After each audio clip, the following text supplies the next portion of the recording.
Hello student, once again welcome to our next lecture of physics class 11 series, जिसमें आज हम lecture 4 में पढ़ेंगे एरर एनालिसिस के बारे में।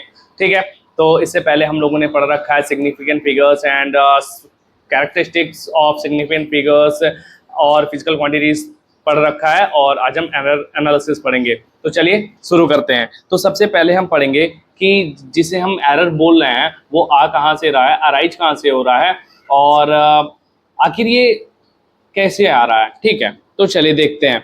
एरर एनालिसिस में हम सबसे पहला जो टॉपिक पढ़ने वाले हैं वो है एरर। एरर ही सबसे पहला टॉपिक है जो हम पढ़ेंगे। ठीक है, अब ध्यान दीजिएगा, कोई भी फिजिकल क्वांटिटी को अगर हम मेजर करते हैं, जैसे कि सपोज करिए कि यह एक वायर है, कंडक्टिंग वायर है। ठीक है, जिसमें करंट आई करंट फ्लो हो रहा है। ओके, तो हम इसमें अगर एक अमीटर लगाएं, ठीक है, और ये डिजिटल अमीटर नहीं है, याद रखिएगा, ये एनालॉग है।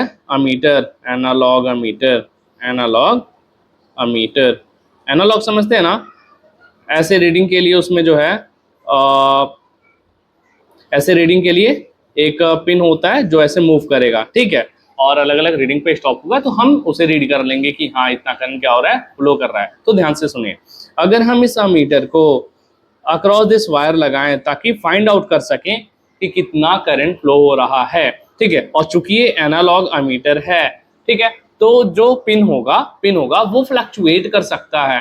ठीक है, वो कुछ ना कुछ लाइक 0.01 mm फ्लक्चुएट कर सकता है, या फिर आप एम्पियर ही बोलिए, 0.01 एम्पियर फ्लक्चुएट कर सकता है, या फिर 0.1 एम्पियर फ्लक्चुएट कर सकता है। सपोज करिए हमने उसे थ्री टाइम ऑब्जर्व किया, मीटर को 3 टाइम ऑब्जर्व किया। फर्स्ट टाइम में हमें मिलता है 0.15 ampere current is flowing through the wire. Second time में हमने ऑब्जर्व कर लिया 0.153 ampere current flowing through the wire, और नेक्स्ट टाइम में हमने मेजर कर लिया या ऑब्जर्व किया 0.16 ampere of current is flowing through the wire. तो इसमें आप देख सकते हो कि वायर तो सेम है, करंट में हमने कोई चेंजेस नहीं किए हैं, बट अमीटर से जो रीडिंग आ रही है वो अलग अलग आ रही है। How is this possible? आपके पास तो ये जवाब हो सकता है कि सर जो हम करंट फ्लो करा रहे हैं वो तो कांस्टेंट करंट है ना, कांस्टेंट करंट है। चलिए एक समय के लिए मान भी लेते हैं वो कांस्टेंट करंट है, और हम मान लेते हैं हमने जो है 0.15 एम्पियर का कांस्टेंट करंट फ्लो कराया। बट जितनी बार भी हम रीडिंग फाइंड कर रहे हैं, ऑब्जर्व कर रहे हैं, उतनी बार रीडिंग हमारी चेंज हो जा रही है। ठीक है, तो ये एग्जैक्ट वैल्यू से जितना ज्यादा चेंज हमारे वैल्यूज में मिलता है, इसी को एरर कहते हैं। कहने का मतलब, अगर एग्जैक्ट वैल्यू है 0.15 एम्पियर और हमारा मेजर्ड वैल्यू है 0.153 एम्पियर, तो इनका जो डिफरेंस होगा जो कि होने वाला है 0.003 एम्पियर, यही टर्म कहलाता है error. This one is what call error in the measurement. इतना हमने क्या किया, मेजरमेंट में एरर किया। ठीक है, अब बात करते हैं कि सर अगर हम इंस्ट्रूमेंट को बहुत अच्छे रखें, ठीक है, सारे इंस्ट्रूमेंट हमारे सही हो, सही तरीके से कैलिब्रेटेड हो, और हम फोकस्ड होके अगर उसे ऑब्जर्व करें रीडिंग्स को, ठीक है, जैसे कि ये फ्लक्चुएशन पिन जो है जिस पर्टिकुलर पॉइंट पे रुकता है हम उसी को रीड करें, तो क्या सही हो सकते हैं? तो नॉट ऑलवेज। ठीक है, इसमें भी बहुत सारे केसेस आते हैं कि, और बहुत सारे कंडीशन होते हैं कि आप कब एरर फ्री हो सकते हो। पहली बात आपको बता दें कि nothing is ideal in this world. जो भी हम मेजर करते हैं या फिर जो भी हम फिजिक्स पढ़ते हैं, उसमें आइडियल केसेस के लिए चीजों को पढ़ा जाता है, बट आइडियल केसेस या कंडीशन हमें मिलते नहीं है। ठीक है, जिसके कारण ये एरर हर एक फिजिकल क्वांटिटी में होता है, इसलिए एरर एनालिसिस पढ़ना इतना ज्यादा जरूरी हो जाता है। ठीक है, तो चलिए देखते हैं कि आखिर ये एरर कितने तरह के हो सकते हैं और कहाँ से आ सकते हैं। ठीक है, तो पहला जो एरर है हमारे पास वो होगा सिस्टमेटिक एरर। ठीक है, सिस्टमेटिक एरर में क्या क्या पॉइंट्स आ सकते हैं? देखिए, नंबर 1 हो सकता है इंस्ट्रूमेंटल एरर। जो हम इंस्ट्रूमेंट का यूज कर रहे हैं, हो सकता है वो इंस्ट्रूमेंट ही फॉल्टी हो सकता है वो इंस्ट्रूमेंट का कैलिब्रेशन प्रॉपर ना हुआ हो। ठीक है, तो इस तरह से हम कह सकते हैं कि इंस्ट्रूमेंट में जो अगर फॉल्ट है तो जो उसकी वजह से जो हमारी रीडिंग है या मेजरमेंट है वो क्या आ सकती है, गलत आ सकती है, जिसे हम एरर बोलेंगे। ठीक है। अच्छा, मान लिया कि इंस्ट्रूमेंट सही है, ठीक है, मान लिया कि इंस्ट्रूमेंट सही है तो क्या होगा? तो अच्छा, इंस्ट्रूमेंट सही है और हम रीड ही सही से ना करें, मतलब कि अगर ये पिन 0.15 एम्पियर पे ही रुका है बट हम इसे रीड करते हैं 0.151 एम्पियर का, तो ये क्या है? ये तो हमारा एरर हो गया ना, रीडिंग एरर। मतलब हमने वैल्यूज को सही तरीके से रीड ही नहीं किया, इंटरप्रेट नहीं किया। तो जो दूसरा एरर हो सकता है वो हो सकता है रीडिंग एरर। क्या हो सकता है? रीडिंग एरर, ठीक है। जो तीसरा हो सकता है वो क्या हो सकता है, कोई बताएगा? इन्वायरमेंटल एरर, वो हो सकता है इन्वायरमेंटल एरर,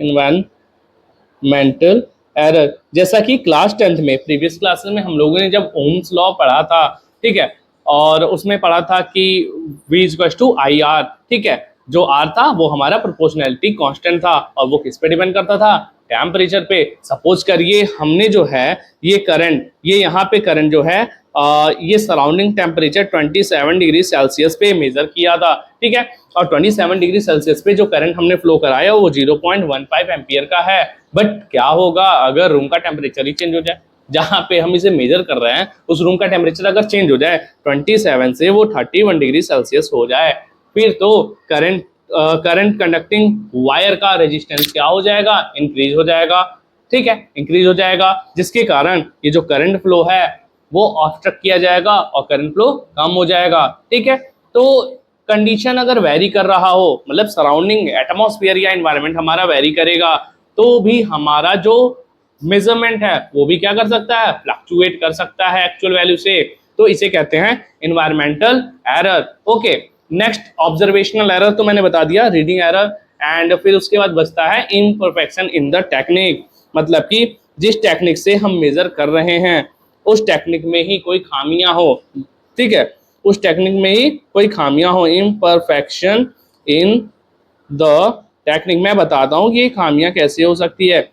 आप क्लास 12th में जब जाओगे, ठीक है, तो रे ऑप्टिक्स जब पढ़ोगे वहां पे, तो आपको पैरेलैक्स मेथड से focal length of a lens find करने को दिया जाएगा, ठीक है। जिसमें क्या होता है कि हमारे पास टू लेंसेज होते हैं, ठीक है, टू लेंसेज होते हैं, टू लेंसेज, जिसमें से एक लेंस का फोकल लेंथ हमें फिक्स होता है, पता होता है, ठीक है, और दूसरा वाला लेंस जो है उसका फोकल लेंथ हमें फाइंड करना होता है, ठीक है। दूसरा वाला फोकल लेंथ क्या करते हैं? फाइंड करते हैं दूसरे लेंस का, ठीक है। उन दोनों लेंसेज के बीच में एक पिन को ऐसे ही स्टैंड किया जाता है, पिन स्टैंड किया जाता है, ठीक है, और इस लेंस के थ्रू जिसका फोकल लेंथ नहीं पता है उससे स्लाइड करके, मूव करके उस पिन का पैरेलैक्स, मतलब कि उस पिन का एक अपोजिट इमेज भी ऐसे बन रहा होता है, दोनों पिन इस तरह से दिखाई देते हैं, विजिबल होते हैं, ठीक है। हम एक क्लियर इमेज, ये वाला मतलब वो जो एक्चुअल पिन है, रियल पिन, और उसका इन्वर्टेड इमेज, दोनों ही दोनों क्लियर कब मिल रहे हैं, क्लियर कब मिल रहे हैं, ये बात हमें ऑब्जर्व करनी होती है। और ये कैसे ऑब्जर्व करनी होती है? हमें जिस लेंस का फोकल लेंथ पता नहीं है उसको हम क्या करते हैं? मूव करते हैं अवे फ्रॉम द पिन और टुवर्ड्स द पिन, और देखते रहते हैं, ठीक है। जब जैसे ही इसका इमेज, इसका इन्वर्टेड इमेज और ये खुद क्लियर इमेज दे देता है, ठीक है, तो हमें एक कैलकुलेशन करना होता है जिससे हम फाइंड आउट कर लेते हैं कि जो लेंस हमें गिवन था उसका फोकल लेंथ क्या है, ठीक है। मैं जब वो एक्सपेरिमेंट के बारे में आपको समझाऊंगा तो वहां पे बताऊंगा कि कैसे हम फाइंड करते हैं। बट यहाँ पे हमारा केस है एरर एनालिसिस का, तो हम इसमें समझ रहे हैं कि जो टेक्निक हम यूज कर रहे हैं स्लाइड करने के लिए लेंस को या पिन को होल्ड कहाँ पे किया, किस पोजीशन पे किया, ठीक है, ये मैटर करता है। तो अगर इस टेक्निक में ही हमने कोई गड़बड़ी कर दी, मतलब कि हमने जो है अपने अननोन फोकल लेंथ वाले लेंस को मूव ना करके बल्कि नोन वाले को मूव करने लगे, ठीक है, तो ये हमारा टेक्निक में एरर है। तो इस एरर से भी जो रीडिंग में एरर आएगा वो क्या हो जाएगा? सिस्टमैटिक एरर, ठीक है। तो ये हो गई ओवरऑल सिस्टमैटिक एरर की बात, जिसे हम क्या कर सकते हैं? ठीक कर सकते हैं, मान के चलिए ठीक कर सकते हैं। इंस्ट्रूमेंटल एरर ठीक किया जा सकता है, हम रीडिंग फोकस्ड होके लें तो भी वो ठीक हो जाएगा। अगर सराउंडिंग एटमॉस्फेरिक कंडीशन को कंट्रोल रखें, ठीक है, तो भी मान के चलते कि हम कंट्रोल कर सकते हैं। उसके बाद अगर करेक्ट टेक्निक का यूज करें तो सिस्टमैटिक एरर जो है मिनिमाइज किया जा सकता है, बहुत कम किया जा सकता है। उसके बाद जो एरर आता है वो हमारे पास आता है, मैं बताता हूं, वो होता है रैंडम एरर। वो क्या है? Random error. अब ये रैंडम एरर क्या है? ये रैंडम एरर क्या है? अच्छा, आपने कभी टीवी इलेक्ट्रिशियन को देखा है क्या? वो लोगों के पास जो अमीटर होता है, एनालॉग वाला ये वाला जो अमीटर होता है, ये वाला ध्यान दीजिएगा, ये वाला जो अमीटर होता है ना वो बहुत ही ज्यादा सेंसिटिव होता है, बहुत ज्यादा सेंसिटिव। सपोज करिए उसका ग्लास है ही नहीं, उनके पास जो अमीटर यूज हो रहा है उनका ग्लास ऊपर का टूट चुका है और जो पिन है वो डायरेक्टली हमारे एटमॉस्फेयर में विजिबल है, मतलब उसे टच किया जा सकता है। अब जरा सोचिए वो बहुत ज्यादा सेंसिटिव होता है, ठीक है। और सपोज करिए वो जैसे ही मेजर कर रहे थे एक कंडक्टर के अक्रॉस कितना करंट है उसे जब मेजर कर रहे थे, वैसे उनका कोई मित्र आ गया अचानक से दरवाजा ओपन कर दिया, ठीक है। तो जब दरवाजा ओपन हुआ तो विंड में थोड़ा सा मूवमेंट हुआ, विंड में मूवमेंट हुआ है ना, विंड में मूवमेंट हुआ जिसे विंड करंट कहते हैं, ठीक है। तो विंड में जब मूवमेंट हुआ तो वो विंड जो है उनके उस पिन को, एनालॉग अमीटर के पिन को डेविएट कर दिया जिस वक्त वो रीडिंग ले रहे थे, ठीक है। उस वक्त उनको रीडिंग लेना था 0.148 एम्पियर का, लेकिन उनको रीडिंग मिल गया 0.151 एम्पियर का, just because of the wind current, ठीक है। तो इस तरह के एरर जो अनप्रेडिक्टेबल होते हैं, मतलब पता नहीं कहां से आ गए, हमें पता ही नहीं चल पाता है, ऐसे एरर को कहते हैं रैंडम एरर, ऐसे एरर को कहते हैं रैंडम एरर। और इसे कम कैसे ही किया जाए, इसे कम नहीं किया जा सकता है, ठीक है। इसलिए हम जो भी फिजिकल क्वांटिटी को मेजर करते हैं उसमें हमेशा ही एक एरर टर्म डेल्टा लेकर चलते हैं, ठीक है। और थर्ड अगर देखा जाए तो वो हो जाता है हमारे पास ग्रॉस एरर। थर्ड देखा जाए तो वो होता है हमारे पास ग्रॉस एरर। सपोज करिए रुक जाइए बताता हूँ, ग्रॉस एरर। सपोज करिए कि हमें जो है एरिया फाइंड करना है ऑफ दिस टेबल, ठीक है, टेबल टॉप का एरिया फाइंड करना है। तो हमने लेंथ जो मेजर किया है टेबल का उसमें एरर ले लिया, मान लेते हैं 0.2% का एरर ले लिया, 0.2% का एरर ले लिया। और ब्रेथ ऑफ द टेबल में भी हमने कुछ ना कुछ 0.3% का एरर ले लिया, ठीक है, एरर ले लिया, ठीक है, मेजरमेंट में जिसमें सिस्टमेटिक एरर और रैंडम एरर आ सकता था। इसके बाद जब हम एरिया फाइंड करेंगे तो ये दोनों जो ऑलरेडी एरर्ड वैल्यूज हैं वो एरिया में मल्टीप्लाई होके एक और बड़ा हमें क्या देंगे, एरर टर्म देंगे, एरर देंगे। तो यहाँ पे जो एरर मिलेगा after all calculation of the errored numerical values और द मेजरमेंट, ये होगा ग्रॉस एरर, इसे कहेंगे ग्रॉस एरर। आई होप आपको एरर एनालिसिस में एरर के बारे में ऑल क्लियर हो गया होगा। तो चलिए अब हम पढ़ने वाले हैं absolute error, relative error and percentage error के बारे में। चलिए तो सपोज करते हैं कि हमारे पास एक कंडक्टर है, ठीक है, हमारे पास एक कंडक्टर है, ठीक है। कंडक्टर का जो नेम है वो कंडक्टर ए बी है और इसमें से एक आई करंट क्या कर रहा है, फ्लो कर रहा है। सपोज करिए कि हमने आई करंट फ्लो करता हुआ एक कंडक्टर लिया है, ठीक है। उसमें अगर एक अमीटर लगा दें ताकि कितना करंट फ्लो हो रहा है ये हम जान सकें, ठीक है। और तो सपोज करते हैं कि हमने अमीटर से 5 टाइम्स रीडिंग ली है, 5 टाइम्स, ओके। ये I1 रीडिंग, ये I2, ये I3, ये I4 और ये I5, ओके। अच्छा अब जरा ध्यान से देखिएगा, ये क्या है कि सपोज करिए अमीटर पे एक्चुअल जो करंट फ्लो करा रहे हैं हम 1.5 एम्पियर है, ठीक है। लेकिन सिस्टमैटिक एरर, रैंडम एरर्स की वजह से जो हमारी रीडिंग है मेजर्ड वैल्यूज में कुछ एरर्स आ रहे हैं, ठीक है। I1 हमें मिलता है सपोज करते हैं 1.5 एम्पियर, I2 मिल जाता है 1.41 एम्पियर, उसके बाद I3 मिलता है 1.59 एम्पियर, I4 मिलता है 1.52 एम्पियर एंड I5 मिल जाता है सपोज करते हैं 1.48 एम्पियर, ठीक है, ये मिल जाता है। तो आप देख सकते हो कि जो एक्चुअल करंट इसमें से फ्लो कर रहा है वो कितना है, वो तो है हमारे पास 1.5 एम्पियर का, ठीक है, 1.5 एम्पियर का। बट हम जब इसे मेजर किए हैं फॉर द 5 टाइम्स, तो सिस्टमैटिक एरर और रैंडम एरर्स की वजह से इसमें बहुत सारे एरर आए हैं, ठीक है। 5 रीडिंग्स में डिफरेंट एरर्स आए हैं, ओके। तो हमारा जो मीन वैल्यू होगा, मीन मेजर्ड वैल्यू सपोज करते हैं उसे आई बार से रिप्रेजेंट करते हैं। मीन मेजर्ड वैल्यू क्या होगा, sum of all this observation upon 5, मतलब 5 है यहाँ पे इसलिए 5, वैसे तो अपॉन नंबर ऑफ ऑब्जर्वेशन होता है, ठीक है।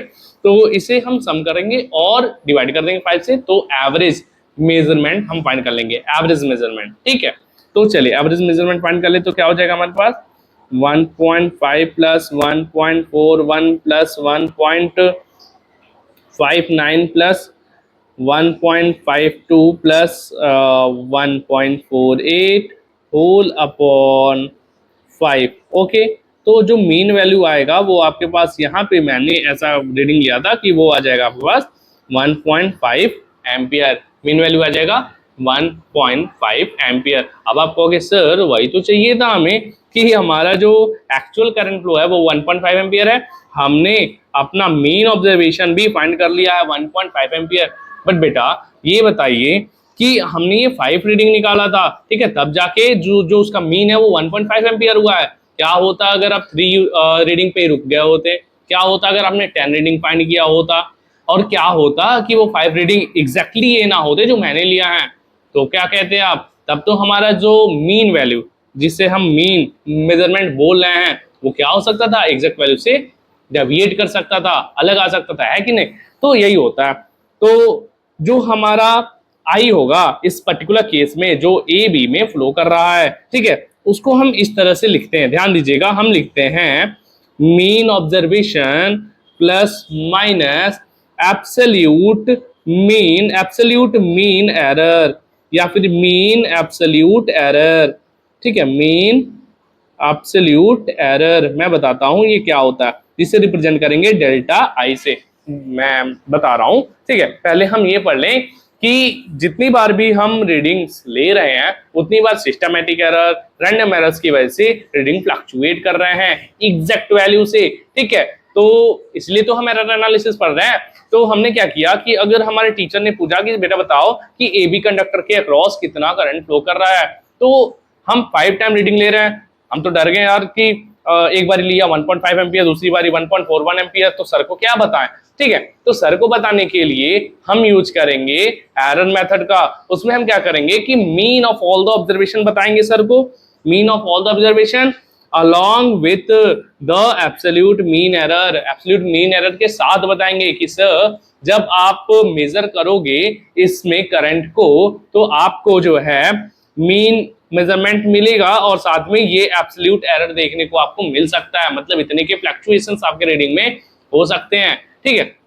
तो यहां से आप समझ जाइए कि कोई भी मेजरमेंट किसी भी फिजिकल क्वांटिटी का अगर हम करते हैं तो उसमें एरर जरूर एसोसिएटेड रहता है, और इसी के कारण जो मेजरमेंट है हम हमेशा ही इसी फॉर्म में देंगे, जैसे कि measurement is equal to mean of all the measurement plus minus absolute mean error associated with the measurement. इसी फॉर्म पे जो है हम किसी भी फिजिकल यूनिट के मेजरमेंट को लिखते हैं। अब क्वेश्चन ये राइज होता है कि सर एब्सोल्यूट मीन एरर तो आप बोल रहे हो, समझ तो आ नहीं रहा, तो चलिए उसे समझते हैं, ठीक है।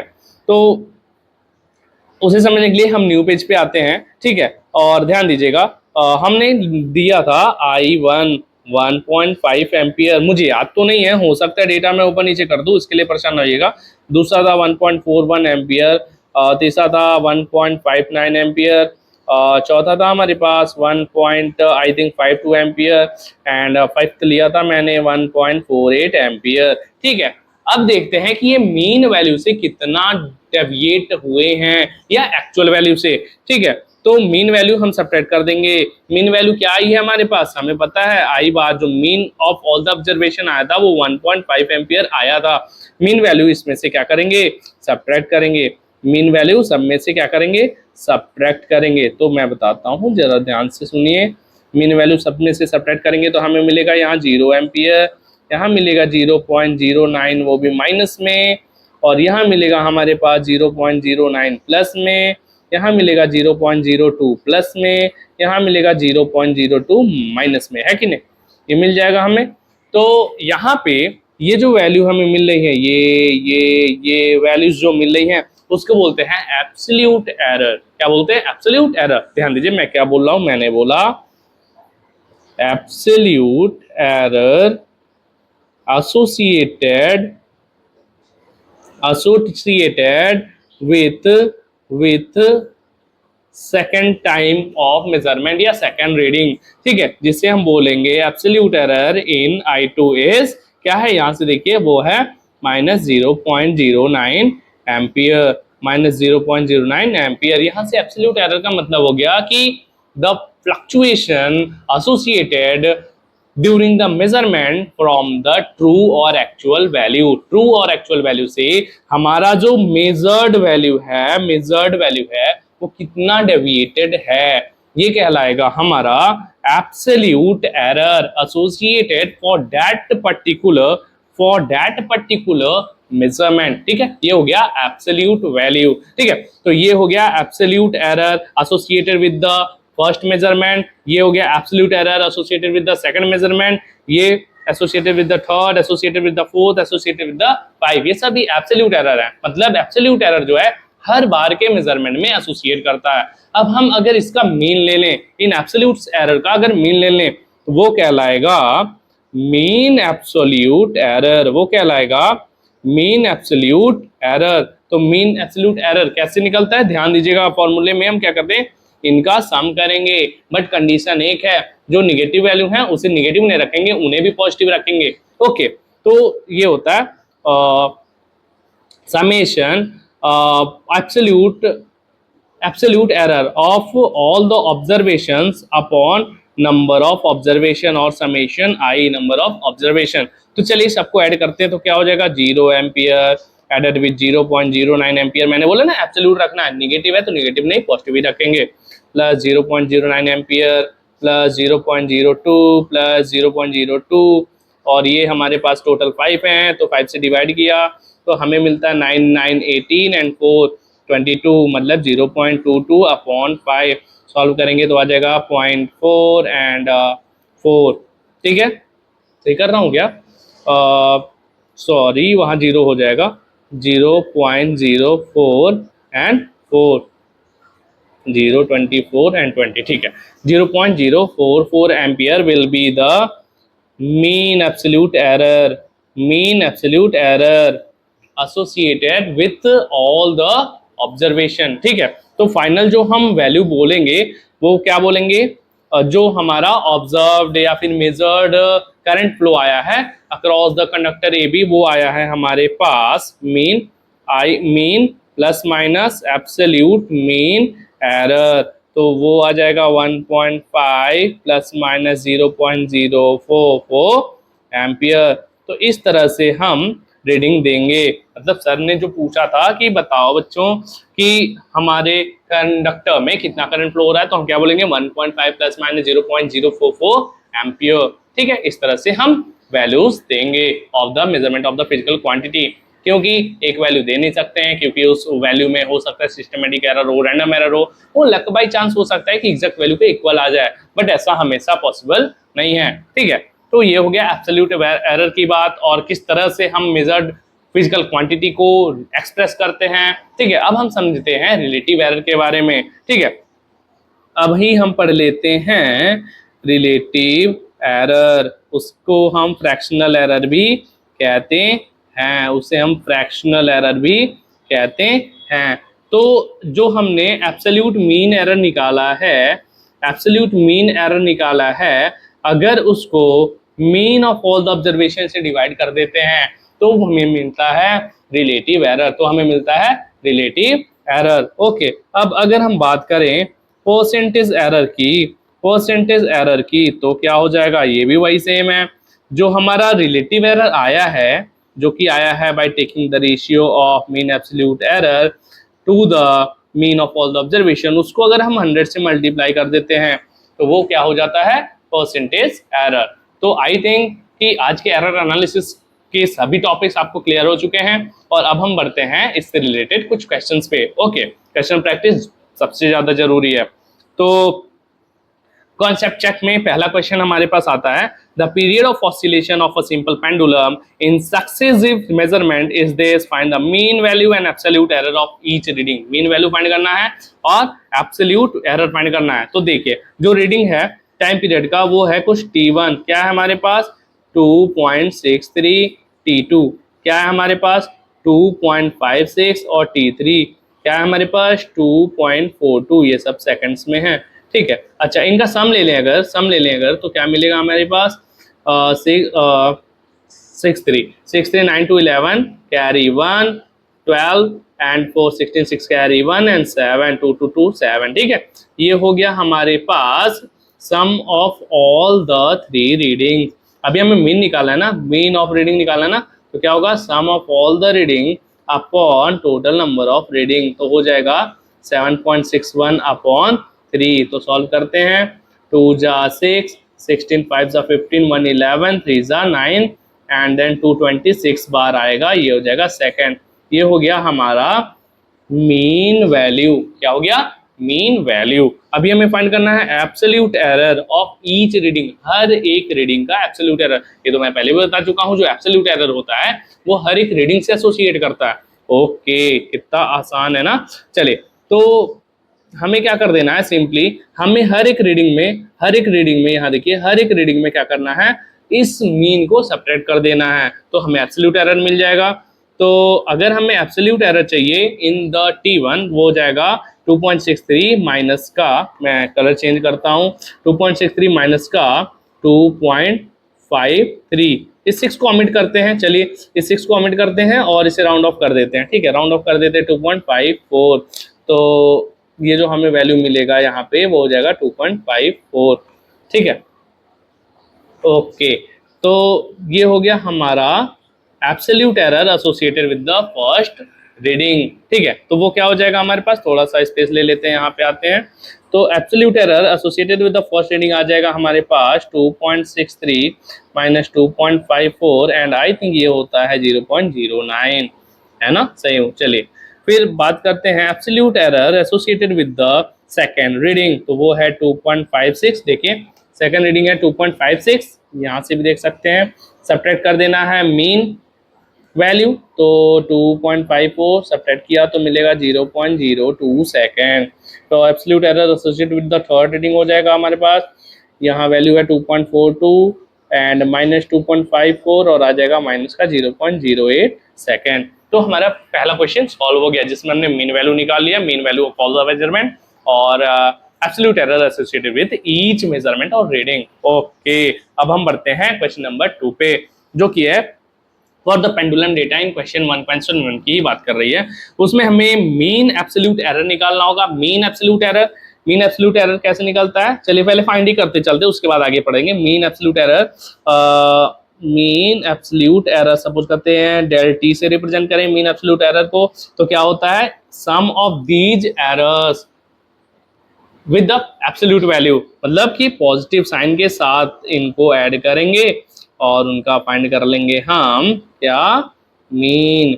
तो आ जाएगा मीन एब्सोल्यूट एरर। तो क्या होगा, 8 to 10 9 19, तो 0.19 upon 3, 0.19 upon 3 is the mean absolute error. ठीक है, मीन एब्सोल्यूट एरर आ गया। देखिए कैलकुलेशन में एरर होगा तो आप कमेंट में जरूर बताइएगा। ठीक है, अब बात करते हैं रिलेटिव एरर की। ठीक है, इसमें गौज मौज हो रहा है, हम न्यू पेज पे आते हैं। ठीक है, डेल्टा टी को याद रखते हैं, ये है, और इसे अगले पेज पे लेकर आते हैं। सॉल्यूशन नंबर 2 कर रहे हैं हम लोग, है ना, 2 कर रहे हैं, जिसमें डेल्टा टी आ चुका है 0.19 अपॉन 3। अभी हमें क्या चाहिए, रिलेटिव एरर चाहिए। क्या चाहिए, रिलेटिव एरर। और रिलेटिव एरर के बारे में हमें पता है हमें क्या करना होता है, एब्सोल्यूट एरर को मीन ऑफ ऑल ऑब्जर्वेशन से डिवाइड कर देना होता है। एब्सोल्यूट एरर 0.19 अपॉन 3, इसको डिवाइड करना है मीन वैल्यू से। मीन वैल्यू है 2.54, मीन वैल्यू है 2.54, इसको सॉल्व करें तो हो जाएगा 0.19 अपॉन 3 टाइम्स ऑफ 2.54। ये हो गया हमारा रिलेटिव एरर, अच्छा, अगर हमें परसेंटेज एरर भी फाइंड करना हो, और जो कि है भी फाइंड करना ही है, परसेंटेज एरर अगर हमें फाइंड करना हो तो क्या हो जाएगा, relative error into 100, relative error into 100।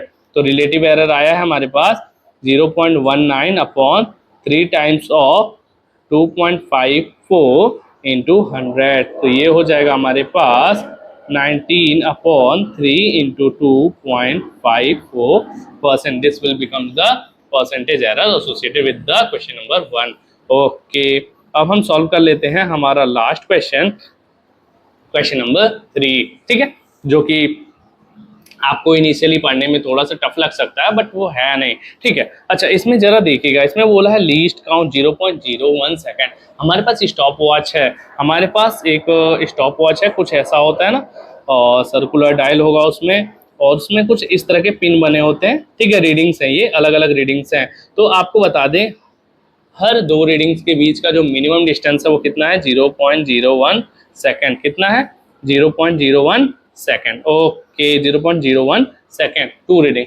इसका मतलब जो हमारा पिन होगा, जिसे आर्म कहेंगे, arm of the stopwatch, वो आर्म इन दोनों ही रीडिंग के बीच अगर रुक जाए, सपोज कहते हैं टू पिंस के बीच में, ये टू पिंस है, इनके बीच में अगर रुक जाए, तो हम एग्जैक्टली नहीं बता सकते कि वो 0.012 है या फिर 0.013 है, नहीं बता सकते, ठीक है, क्योंकि उसमें रीडिंग्स किसके दिए हैं, 0.01 सेकेंड, 0.02 सेकेंड, 0.03 सेकेंड। तो 0.01 और 0.02 के बीच का जो रीडिंग होगा वो हमें नहीं पता, ठीक है, तो वो एरर वैल्यू में आ जाएगा, ठीक है।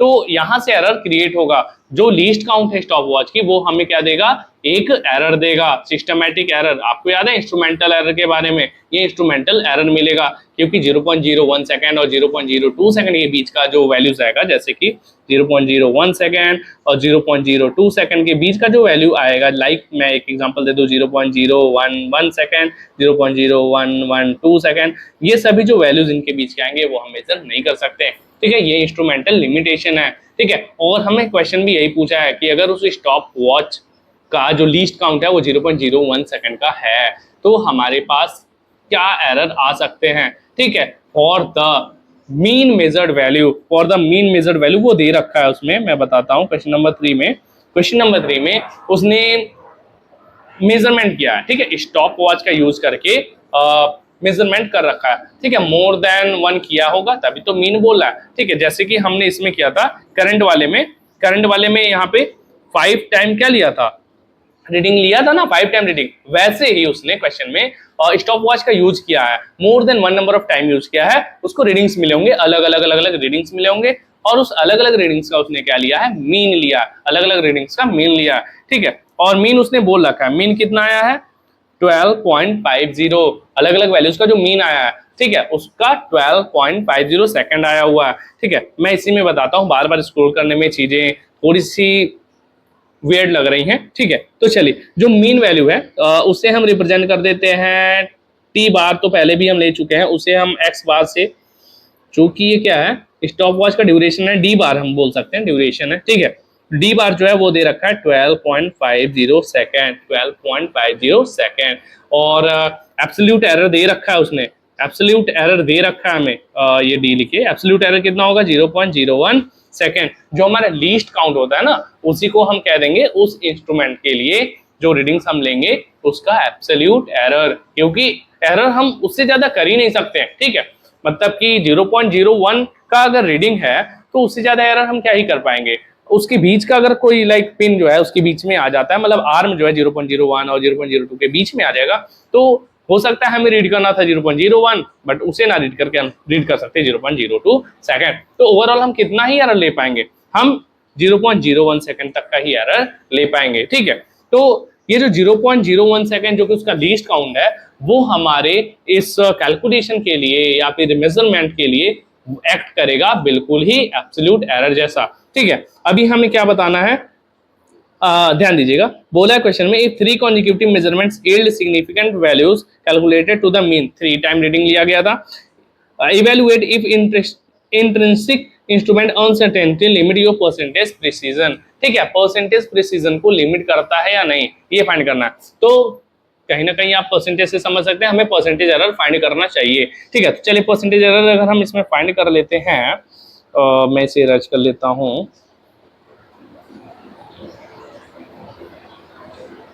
ठीक है। परसेंटेज एरर अगर हम फाइंड कर लेते हैं इसमें, परसेंटेज एरर तो क्या हो जाएगा, del D upon D bar into 100, solve करते हैं, 0.01 अपॉन 12.50, इसे इंटू 100, ये हो जाएगा 1 अपॉन 1250 और 2 जीरो, मतलब हमने फिर से 100 से मल्टीप्लाई डिवाइड किया हुआ है, ठीक है। तो ये कुछ हो जाएगा लाइक, कितना होगा कोई बताएगा क्या, 0 0 कैंसिल, 1 2 5 10, तो 0 पॉइंट लिखेंगे तो 100 हो जाएगा, फिर से 0 लिखेंगे तो 1000 हो जाएगा, 1 2 5 से डिवाइड करेंगे तो 0.8 आ जाएगा ना, इतना परसेंट। तो जो परसेंटेज एरर आया है वो है 0.08% का, जो कि बहुत कम है, बहुत कम। तो ये हमारे प्रिसीजन को डिस्टर्ब नहीं करेगा। जो इंट्रिंसिक का मतलब इनबिल्ट जो एरर है हमारे स्टॉप वॉच में वो कितने का था, 0.08% का। ठीक है, इंट्रिंसिक या इनबिल्ट एरर जो है हमारे स्टॉप वॉच में वो है 0.08% का, जो कि बहुत बहुत कम होता है। ठीक है, और ये हमारे प्रिसीजन को डिस्टर्ब नहीं करेगा। प्रिसीजन मींस क्या होता है ये भी मैं आपको बताता हूँ। ठीक है, एक्यूरेसी एंड प्रिसीजन दोनों अलग अलग चीजें होती है। सपोज करिए हमने जो है 3 डिफरेंट और 5 डिफरेंट रीडिंग्स लिए हैं, जैसा कि उसने बोला भी था 3 कंसेक्यूटिव रीडिंग्स लिए हैं। सपोज करिए रीडिंग 1 था, रीडिंग 2 था, रीडिंग 3 था, रीडिंग 4 था। ठीक है, तो और रीडिंग ये जो रीडिंग्स आए हैं वो लाइक इस तरह के आए हैं, 0.50 सेकेंड, 12.501 सेकेंड और 12.49 सेकेंड, फिर आया है 12.4502 सेकेंड। ठीक है, तो जो मेजर्ड वैल्यूज की क्लोजनेस जो होती है वो प्रिसीजन कहलाती है। ठीक है, मतलब आप देख सकते हो जितनी बार भी हम मेजरमेंट कर रहे हैं वो जो सारी वैल्यूज हैं वो 12.50 सेकंड के क्लोज हैं। क्या है, 12.50 सेकंड के क्लोज हैं। This one is what called precision. अगर ये वैल्यू एक दूसरे से बहुत दूर दूर होते हैं तो उसे कहा जाता है लो प्रिसीजन, कहा जाएगा लो प्रिसीजन। बट चूंकि हमारे पास 0.08% का ही केवल एरर हो रहा है तो इसमें हाई प्रिसीजन मेजरमेंट होगा। ठीक है, मतलब जितनी बार भी हम मेजरमेंट करेंगे वो वैल्यूज एक दूसरे के बहुत ही ज्यादा क्लोज होंगे। ओके, अब बात करते हैं एक्यूरेसी। प्रिसीजन मैंने बता दिया है, आज का लेक्चर फिनिश हो चुका है, लेकिन जाते जाते मैं आपको एक्यूरेसी भी बताना चाहूंगा। ठीक है, precision means the closeness of the measured value, the closeness of the measured value with each other is called precision, and the closeness of the measured value with the actual value is what called accuracy. Accuracy क्या है, accuracy is the closeness of the measured value with the actual value. This is what called accuracy. And what is precision? Precision is the closeness of all the measured value with each other. ठीक है, तो I hope आज का lecture काफी interesting लगा होगा आपको। ठीक है, और आज हमने एरर एनालिसिस पढ़ लिया है। इससे रिलेटेड कुछ अलजेब्राइक प्रॉपर्टीज हम अपने नेक्स्ट लेक्चर में पढ़ेंगे।